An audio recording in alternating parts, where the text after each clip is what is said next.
సంస్థాపనార్థాయ సంభవామి యుగే యుగే.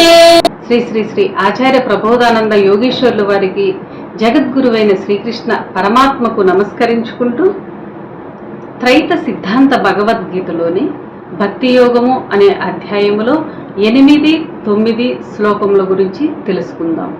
ఈ 2 శ్లోకముల యొక్క వివరము బ్రహ్మయోగము గురించి తెలియచేశారు.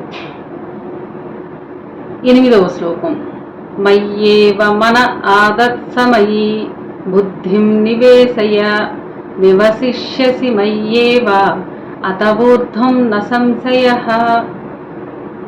భావం, నాయందే మనస్సు నుంచి ఎల్లప్పుడూ నన్నే తలచుచుండుము, నాయందే బుద్ధి నుంచుము, ఆ తర్వాత నన్నే పొంది నాయందే నిలుతుము.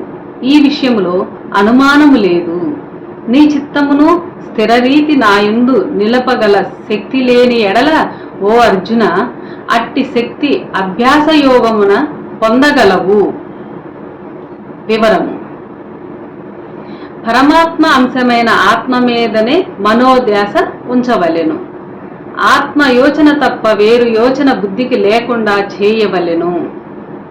మనోబుద్ధులకు ఇంద్రియ ధ్యాసలు లేని దాని వలన తదుపరి పరమాత్మనే పొంది పరమాత్మ యందే నిలుతునువు నువ్వు.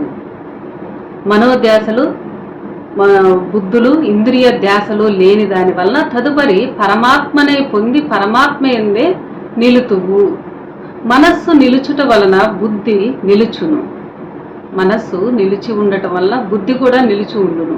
బుద్ధి నిలుచుట వలన చిత్తము నిలుచును. ఇలా ఒకటి నిలిచిన మరొకటి నిలుచునని వెనక తెలుసుకున్నాము. చిత్తము స్థిరరీతి నిలవలేకపోతే మనస్సు బుద్ధి నిలవలేదనియే చెప్పవచ్చును. ఇట్లు మనస్సును గాని బుద్ధిని గాని చిత్తమును గాని నిలపలేని వానికి అభ్యాస యోగము చేత అట్టి నిలపగల శక్తి లభించును. ఇట్లా నిలుపులేని వానికి అభ్యాస యోగము చేత అట్టి నిలుపుగల శక్తి లభించును. యోగాభ్యాసము వలన తప్పక యోగము సాధ్యమగును. యోగము అభ్యాసము ద్వారా తప్పక సాధ్యమవుతుంది అని ఈ శ్లోకంలో తెలియచేశారు. అందరికీ నమస్కారం.